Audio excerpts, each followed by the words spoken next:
السلام علیکم۔ ماں کی نافرمانی کی سزا، اللہ کے ولی کا عبرتناک واقعہ۔ والدین کی اطاعت کیا درجہ رکھتی ہے اور ان کی نافرمانی کا نتیجہ کیا ہوتا ہے، چاہے انسان کتنا ہی نیک ہو۔ آئیے اس کے تعلق سے ایک واقعے پر غور کرتے ہیں۔ رسول اللہ صلی اللہ علیہ وسلم فرماتے ہیں کہ ہم سے پچھلی امت میں ایک نیک شخص تھے جو اللہ کے ولی تھے، جن کا نام جوریز تھا۔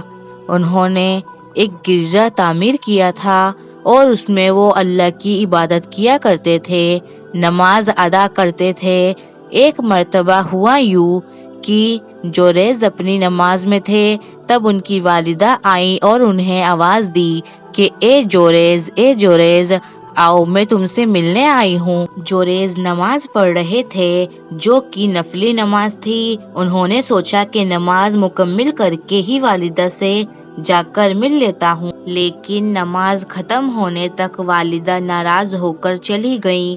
پھر دوسری مرتبہ یہی ہوا، اس بار بھی والدہ نے آواز دی، اے جوریز میں ملنا چاہتی ہوں تم سے۔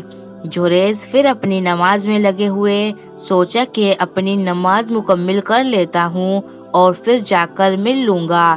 تیسری مرتبہ بھی یہی ہوا، والدہ پھر آئیں اور جوریز کو آواز دی۔ جوریز اس وقت بھی اللہ کی عبادت میں تھے اور ماں ناراض ہو گئی۔ پھر کہا کہ اے جوریز، تو طوائفوں کا منہ دیکھے، ایسی بد دعا دے کر وہاں سے چلی گئی۔ آگے آپ صلی اللہ علیہ وسلم فرماتے ہیں، جوریز کی جو مقبولیت تھی، ان کی جو عبادت تھی، اس سے لوگ جلتے تھے اور لوگ ویسے ہی جوریز پر الزام لگانا چاہتے تھے۔ لہٰذا قوم کے شرر پسند لوگوں نے ایک منصوبہ کیا۔ انہوں نے ایک بری عورت کو تیار کیا جو لوگوں سے منہ کالا کرتی تھی۔ اس عورت نے جوریز کے گرجا کے باہر ایک چرواہا تھا، اس سے اپنا منہ کالا کرتی رہی، جس سے اس کو حمل ٹھہر گیا اور اس سے ایک اولاد ہوئی جو زنا کی تھی۔ جب اس کو ایک اولاد ہوئی تو عورت نے لوگوں سے کہا کہ یہ اولاد جوریز کی ہے۔ جب بستی میں یہ بات چلی تو لوگوں نے آ کر جوریز کو بے تحاشا مارنا شروع کر دیا، حتیٰ کہ اس کا گرجا بھی توڑ دیا اور مارتے مارتے اسے بادشاہ کے پاس لے گئے۔ جب وہاں پوچھا تو جوریز نے کہا کہ بتاؤ تو صحیح، کیوں مارتے ہو؟ لوگوں نے کہا کہ تمہیں ایک اولاد ہے، تم نے منہ کالا کیا ہے کسی عورت کے ساتھ۔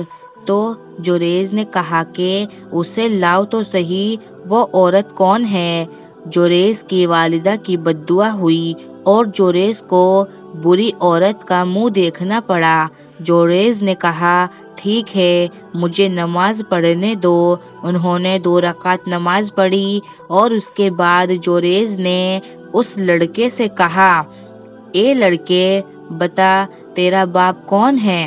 اللہ رب العزت نے اس لڑکے کو زبان دی اور اس نے کہا کہ میرا باپ وہ چرواہا ہے۔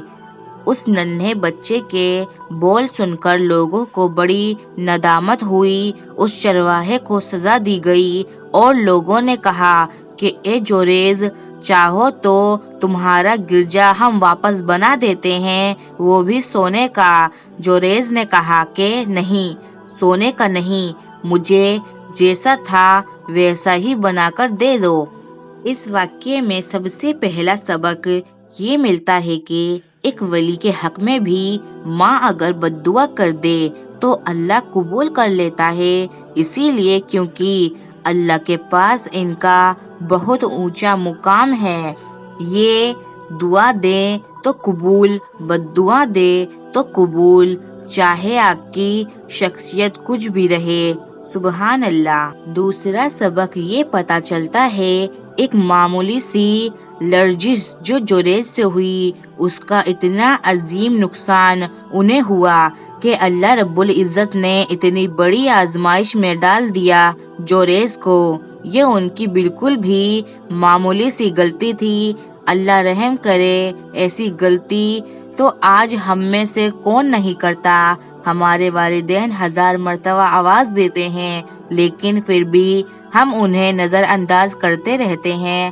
اللہ معاف کرے ہمیں۔ اس واقعے میں تیسرا اور اہم سبق جو ہمیں ملتا ہے وہ یہ ہے نفل عبادت پر والدین کی خدمت کو ترجیح دینا چاہیے۔ انشاءاللہ العزیز اللہ تعالی ہمیں اپنے والدین کا فرما بردار بنائے، ہمیں کہنے سننے سے زیادہ عمل کی توفیق عطا فرمائے۔ آمین اللہم آمین۔